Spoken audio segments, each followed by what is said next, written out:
Buenos días tengan todos ustedes, soy el pastor Daniel Villarreal, ya es viernes 5 de junio de 2020.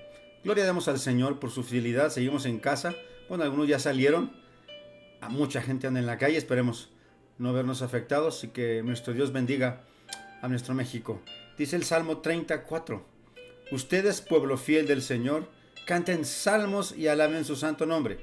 Su enojo dura solo un momento, pero su bondad dura toda la vida. Tal vez lloremos durante la noche, pero en la mañana saltaremos de alegría.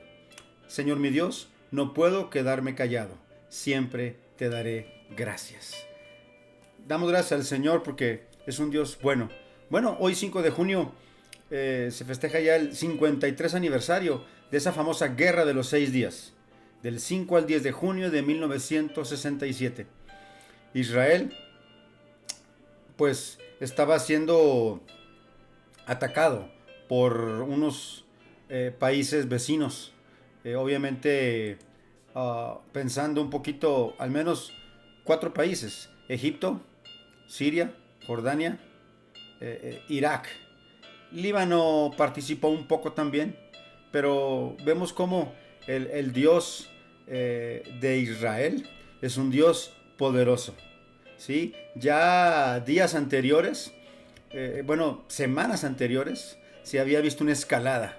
Los egipcios por el sur, por el Sinaí, pusieron más de 150,000 soldados, tanques y demás. Y se hizo una alianza con Siria, después hizo una alianza con Jordania. Entonces Israel tuvo que lanzar una ofensiva, adelantándose el 5 de junio, muy temprano, como a las 7 de la mañana. ¿Sí? Y cuando los egipcios iban volviendo de sus ejercicios militares o preparaciones, ahí, casi en media hora, destruyeron una tercera parte de todo el potencial egipcio. Sin duda alguna, vemos cómo el Señor es fiel para con su pueblo. Después hubo una avanzada por tierra. Aquí algo que ayudó mucho fue que Egipto mintió diciendo a sus compañeros y al mundo que ellos estaban echando para atrás a Israel y los habían vencido. Eso animó a los sirios para que se lanzaran, ¿sí? Pero eso fue un craso error. Bueno, aquí vemos a los soldados estando ya en Jerusalén, ¿sí? Viendo el monte del templo, Jerusalén, el pueblo eterno del Señor. Iban a tener una cara de mucho esperanza. Esta cara salió en los periódicos de estos soldados hebreos, felices porque tenían Jerusalén nuevamente. Y es necesario, de hecho, todas las profecías cobraron vigor y se actualizaron del 48, cuando Israel volvió a ser nación. Luego en el 67, teniendo a Jerusalén, la mesa estaba puesta. Todas las cosas están puestas para que el Señor haga su obra y descienda, venga, se lleve a su pueblo primero. Dice Zacarías 14 que todas las naciones de la tierra van a atacar a Jerusalén. Israel debe tener Jerusalén para que esto suceda, ¿verdad? Y esto fue el territorio se triplicó el territorio de Israel. Se triplicó, ¿sí? Con los altos del Golán echaron para atrás a los sirios. Cisjordania, ¿sí? La península del Sinaí, la franja de Gaza. Claro que Israel le regresó la península del Sinaí a Egipto en un acto bondadoso de paz. Quiero decirles que Egipto estaban bien asustados. Se acordaban, yo creo, todavía de las plagas de Egipto. Luego en la guerra de los 6 días fueron borrados del mapa en horas. Claro, al segundo día ya se estaban replegando, rindiendo. Y hay un pasaje muy interesante en Isaías, una profecía de Egipto. Dice: cuando llegue ese día, los egipcios parecerán mujeres, porque se asombrarán y temblarán de miedo ante la mano del Señor de los ejércitos, que Él levantará contra ellos. Les valió esa paz que hicieron, porque Egipto va a ser un pueblo que ya no ataque más a Israel. Él va a ser un pueblo también bendito por el Señor, Egipto. Eso debe animar a los misioneros, ¿verdad? Es un pueblo bendecido por el Señor, por hacer la paz con Jerusalén. Hermanos, la profecía sigue vigente. Bendigamos al pueblo de Israel para ser bendecidos. Si los maldecimos, seremos maldecidos. ¿Sí? Entonces, grandes cosas tiene el Señor para su pueblo y eso nos debe animar. Pero que el tener Jerusalén ya ha acelerado todo, ya hace 53 años.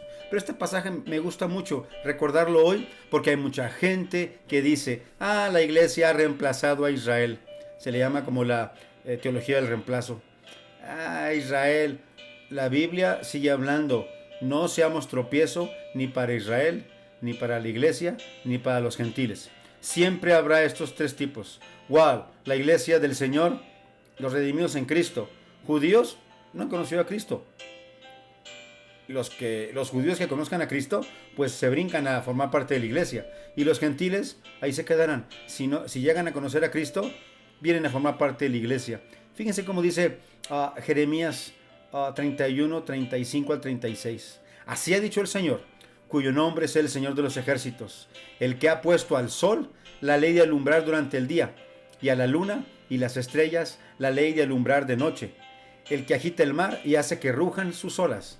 Mientras estas leyes sean vigentes, Israel y sus descendientes serán también ante mí una nación para siempre. Palabra del Señor. Esas leyes continúan. Israel es el pueblo del Señor. ¿Sí? Dice la palabra que todo Israel será salvo después de que la iglesia sea llevada al cielo. Lea bien Romanos 11, 25 y 26. Léalo bien en casa. Bendigamos al pueblo de Israel. Nada menos el lunes hablábamos de bendecir al pueblo de Estados Unidos en oración. Son las únicas dos naciones sobre la tierra que fueron fundadas por promesas eternas, promesas del cielo. Bueno, Israel sabemos, el pueblo de Dios, pero los Estados Unidos también, en sus fundadores, ¿sí? Oraron a Dios, dejaron todo en cuanto a la palabra. Se han perdido, se han desviado, es cierto, Israel se ha desviado también, es de las naciones más poderosas tecnológicamente, pero también de las más desviadas moralmente hablando, ¿sí? Pero el Señor tiene propósitos. La iglesia vamos de salida, Israel va de entrada nuevamente al tiempo de la tribulación. Tiempo hermoso, hermanos, estar vivos hoy. Animémonos, gocémonos. Y pues bueno, gracias al Señor que Jerusalén está en manos de los judíos, de Israel, y ya no la va a soltar. Dios es bueno, es poderoso. Entendemos por qué las naciones se enojan contra Israel y Estados Unidos. Las dos naciones más atacadas sobre la tierra. En fin, pidamos por la paz de Jerusalén. Bendecido día, hermanos. Animémonos.